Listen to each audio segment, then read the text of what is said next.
Comme Monique nous l'a déjà dit ce matin, nous sommes le 3e dimanche de l'Avent. Et je pense que notre regard, comme celui de nos contemporains, croyons ou pas d'ailleurs, se tourne de plus en plus vers les fêtes de fin d'année, vers Noël. Cette année, peut-être avec des doutes, des interrogations sur comment va être ce deuxième Noël de pandémie, qu'est-ce que nous allons pouvoir faire, est-ce que les projets que nous nous sommes faits vont être possibles, est-ce qu'on va pouvoir voir toutes nos familles. Et là, j'ai envie de nous dire que, je sais, vivre avec cette incertitude, c'est dur, mais Dieu ne change pas. Et quoi qu'il arrive, nous allons fêter la venue de Jésus sur terre. Que nous le fêtons en petit comité ou avec un grand fête, c'est toujours la même chose. Nous fêtons que Dieu lui-même, dans la personne de Jésus-Christ, est venu vivre parmi nous sur notre terre. Et c'est juste une énorme raison de reconnaissance et une énorme raison de faire la fête. Et comme disait Monique, la fête se prépare. Et anticiper la fête, ça fait déjà un peu partie de la fête. Il y a 2 semaines, nous avons médité autour de la promesse faite à ce couple fidèle, Zacharie et Élisabeth, qui sont devenus parents à l'âge avancé. Parents d'un certain Jean qui aura la mission de préparer le chemin au Seigneur. Et ce matin, nous allons découvrir l'annonce de la naissance, justement, du Sauveur promis. Et nous allons d'abord entendre comment sa naissance a été annoncée avec la lecture de Luc 1, 26 à 38. Et c'est moi, Gaston et Monique qui vont le lire. Monique, tu as un micro là.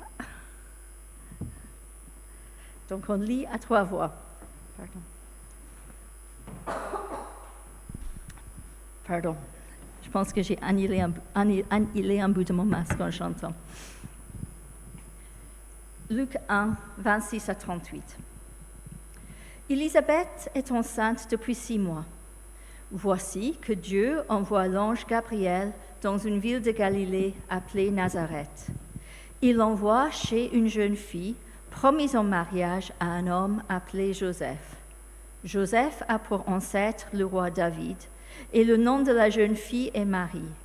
L'ange entre chez elle et lui dit : Réjouis-toi, le Seigneur, Dieu t'a montré son amour d'une manière particulière. Il est avec toi. En entendant cela, Marie est très émue. Elle se demande : que veut dire cette façon de saluer ? N'aie pas peur, Marie. Oui, Dieu t'a montré son amour d'une manière particulière. Tu vas attendre un enfant, tu mettras au monde un fils et tu l'appelleras Jésus. Personne ne sera aussi important que lui. On l'appellera fils du Très-Haut. Le Seigneur Dieu lui donnera le royaume de David, son ancêtre. Il sera le roi du peuple d'Israël pour toujours et son pouvoir ne finira jamais. Comment cela va-t-il arriver ? En effet, je ne vis pas avec un homme. L'Esprit Saint viendra sur toi et la puissance du Très-Haut te couvrira comme l'ombre. C'est pourquoi l'enfant qui va naître sera saint et on l'appellera fils de Dieu. Écoute, Élisabeth, qui est de ta famille, elle aussi est enceinte et elle aura un fils. Pourtant, elle est vieille. On disait qu'elle ne pouvait pas avoir d'enfant. Et maintenant, elle est enceinte depuis 6 mois. Non, rien n'est impossible pour Dieu. Je suis la servante du Seigneur. Que Dieu fasse pour moi ce que tu as dit. Alors l'ange la quitte. Ce sont des paroles fortes, n'est-ce pas ? Merci beaucoup, Anne-Marie. Je me suis mélangée dans qui les dit quelle part. Paroles fortes. Mais quand on lit le texte, réjouis-toi, on a l'impression que Marie n'a pas tout à fait se réjouir. Elle n'a pas su se réjouir tout de suite. Elle en a été troublée. Qu'est-ce que ça veut dire avoir la faveur de Dieu? Elle, jeune fille parmi d'autres, habitante d'une ville sans importance, dans une province obscure, sous occupation, comment comprendre le Seigneur est avec toi? On dirait qu'elle est trop perplexe pour se réjouir. Et puis, quand le messager commence à rentrer dans le détail et expliquer exactement pourquoi il est venu, ça a l'air juste d'aggraver les choses. Il trouve nécessaire de dire « N'aie pas peur, Marie », pour lui prévenir qu'elle aura besoin de refuser la peur, de s'armer de courage pour faire face à la suite. Que dans les années à venir, elle aura besoin de s'appuyer très fort sur ces faits étonnants. Elle a trouvé grâce auprès de Dieu. Je trouve difficile de détecter la joie, ni dans sa question pleine de bon sens, comment cela se ferait-il, et non plus dans son que tout se passe pour moi comme tu l'as dit. Acceptation, certes. Joie, j'en entends pas. Et c'est peut-être pour cela que Dieu, dans sa grâce, lui a donné un signe concret, visible. Un autre bébé miracle. On dirait que Dieu aime bien agir de cette manière. Donc là, nous allons lire Luc 1, 36 à 56. Et cette fois, c'est Monique qui lit. Peu de temps après, Marie s'en va. Elle marche vite vers les montagnes dans une ville de Judée. Elle entre dans la maison de Zacharie et salue Élisabeth. Quand Élisabeth entend la salutation de Marie, l'enfant remue dans son ventre. Alors Élisabeth est remplie de l'Esprit Saint. Elle dit d'une voix forte, « Dieu te bénit plus que toutes les autres femmes, et il bénit aussi l'enfant que tu portes en toi. La mère de mon Seigneur vient chez moi. Quel honneur pour moi! Oui, quand mes oreilles ont entendu ta salutation, l'enfant a remué de joie dans mon ventre. Tu es heureuse.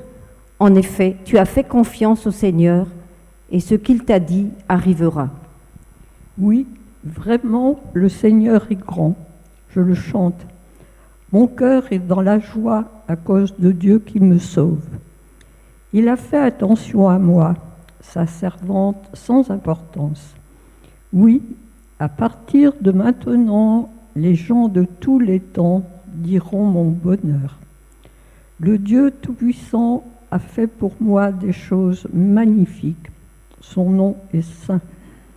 Il sera plein de bonté pour toujours envers ceux qui le respectent avec confiance.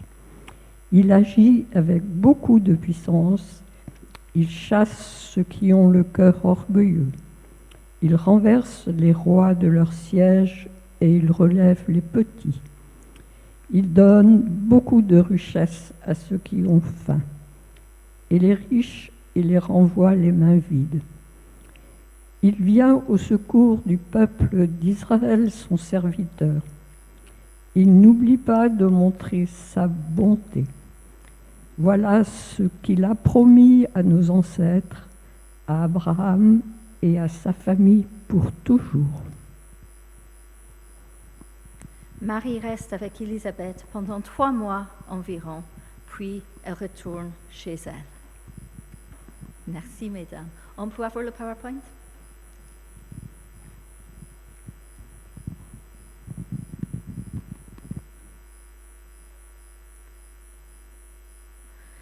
Luc n'explicite pas tout à fait la motivation de Marie pour aller voir sa cousine, mais il nous donne un indice parce que quand le messager parle, quand Marie peine à comprendre son message, Gabriel lui raconte la grossesse miracle d'Élisabeth.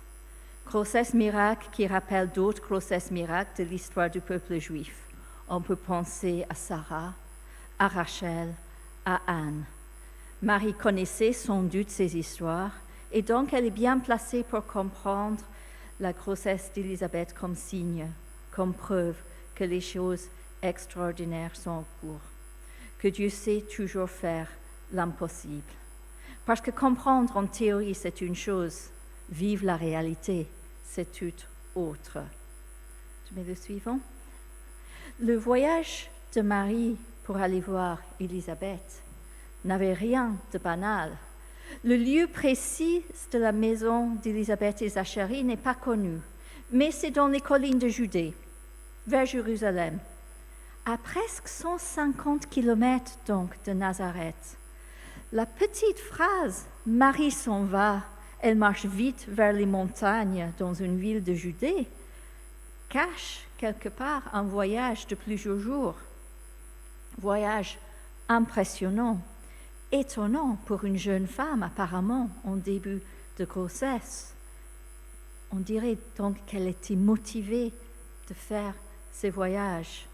Et ce n'est pas étonnant si elle avait envie, besoin d'aller voir pour elle-même quelqu'un d'autre qui vit quelque chose de similaire, quelqu'un d'autre qui peut peut-être la comprendre, quelqu'un qui peut l'aider à mieux comprendre ce qui lui arrive.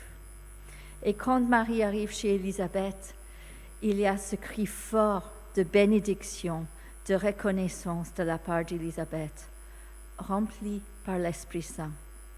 Vous vous rendez compte? Élisabeth est la première personne du temps de la Nouvelle Alliance à être décrite comme remplie de l'Esprit Saint. Remplie de l'Esprit Saint, donc grâce à l'Esprit Saint, Élisabeth reconnaît ce qui est en train de se passer dans la vie de sa jeune cousine et lui adresse ces paroles prophétiques de joie, de bénédiction. Dieu te bénit plus que toutes les autres femmes, et il bénit aussi l'enfant que tu portes en toi. La mère de mon Seigneur vient chez moi, quel honneur pour moi. Oui, comme mes oreilles ont entendu sa salutation, l'enfant a remué de joie dans mon ventre. Tu es heureuse. En effet, tu as fait confiance au Seigneur et ce qu'il dit t'arrivera. Je ne sais pas à quelle réaction Marie s'attendait. Après tout, elle se trouve enceinte avant son mariage. Elle aurait pu appréhender des reproches, des critiques, même le rejet. Mais la réaction d'Élisabeth est tout autre. Il n'y a que l'Esprit Saint qui aurait pu lui révéler le sens profond de cette grossesse avant l'heure, selon les normes de la société. Lui révéler que le bébé que Marie porte dans son ventre est son Seigneur. Car Élisabeth dit bien « mon Seigneur », non pas le Seigneur, abstrait, impersonnel, ni même le Seigneur du monde, mais mon Seigneur. Elle nous invite tout de suite à entrer dans ce registre personnel, ce registre de relation. Et on dirait que c'est la prophétie d'Élisabeth qui ouvre la voie à ce chant de joie, cette parole prophétique de Marie. Oui, vraiment le Seigneur est grand, je le chante, mon cœur est dans la joie à cause de Dieu qui me sauve. Chante qui exprime sa joie, sa reconnaissance personnelle, certes, mais qui ne limite pas au domaine personnel, car le chant de Marie déborde pour parler de la justice de Dieu, de la bonté de Dieu envers les affamés, les humbles, les petits, déborde pour avertir les puissants, les riches, les orgueilleux, que ce ne sera pas toujours eux qui commandent.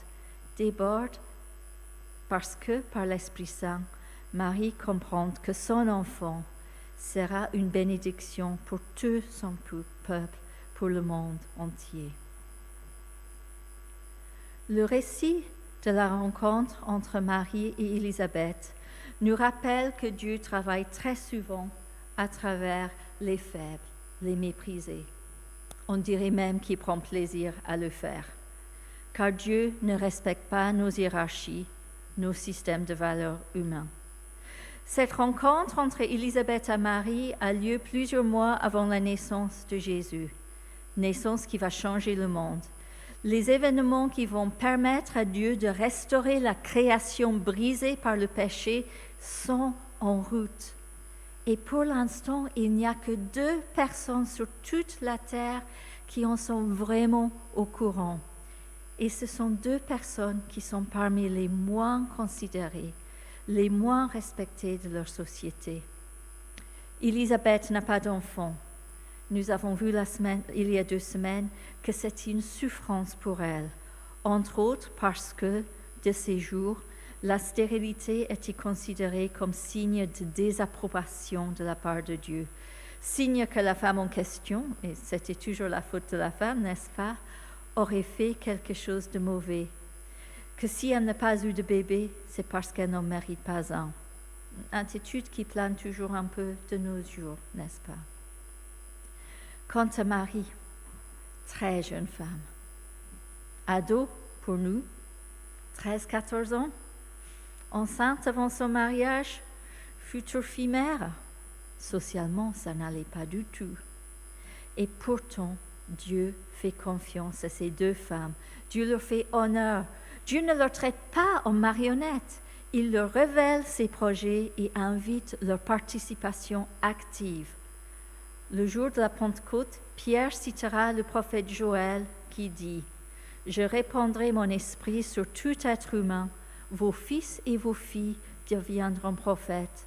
Je parlerai par des rêves aux plus âgés parmi vous et par des visions à vos jeunes gens.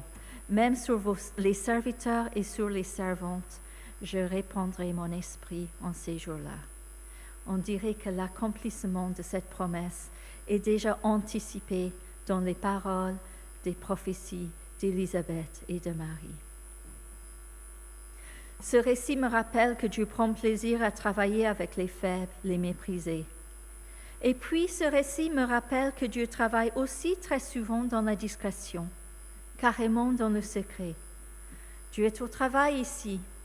Il agit pour sauver son peuple, pour sauver l'humanité. Il agit pour accomplir les promesses faites depuis longue date. Mais pour l'instant, personne n'est au courant, ni le roi, ni le haut-prêtre, ni l'empereur, juste ces deux femmes dans un village dans les collines de Juda. Même Zacharie et Joseph n'ont pas encore compris toute l'histoire. Et pourtant, le pays est en souffrance, le monde est en souffrance. Tous les jours, il doit avoir des prières qui montent vers le Seigneur, qui lui disent « Jusqu'à quand, Seigneur? Jusqu'à quand ?» Prière sincère, prière née dans la souffrance.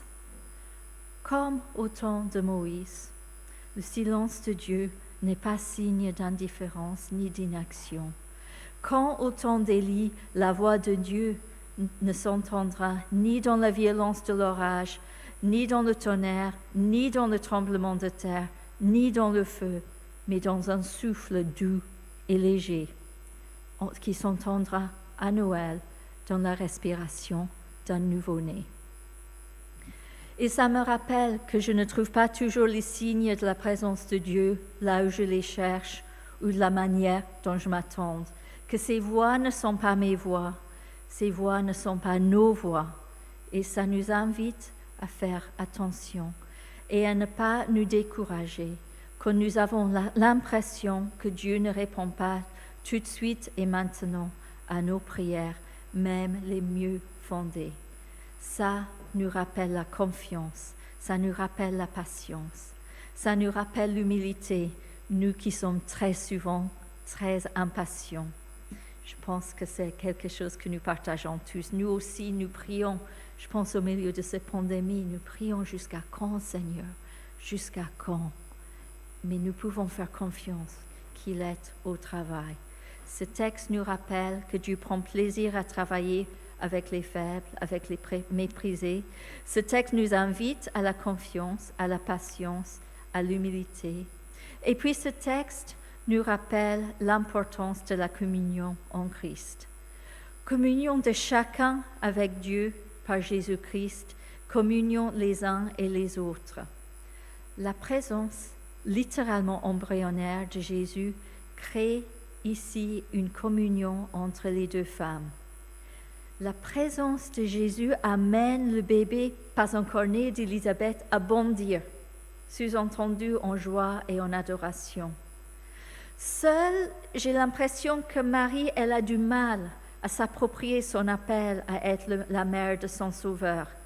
Elle a besoin de l'accueil, de la bénédiction, des encouragements d'Élisabeth. Seule, Élisabeth ne peut pas tout à fait comprendre le sens de son appel à elle.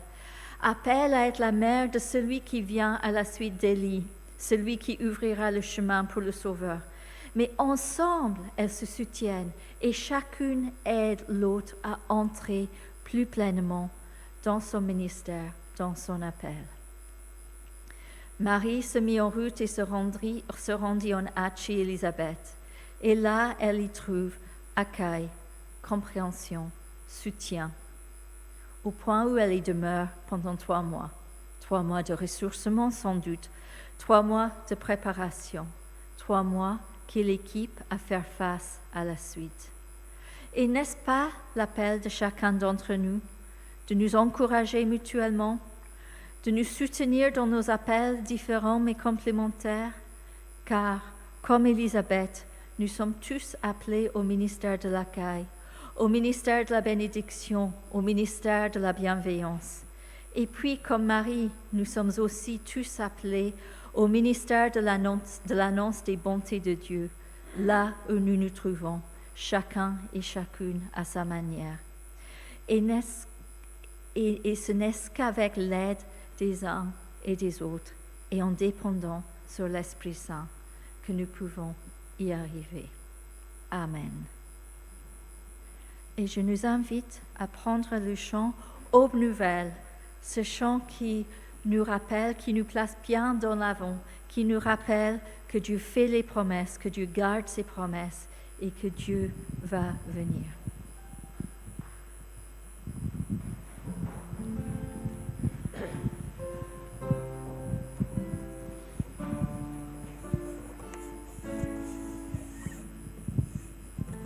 Aube nouvelle dans notre nuit, pour sauver son peuple, Dieu va venir.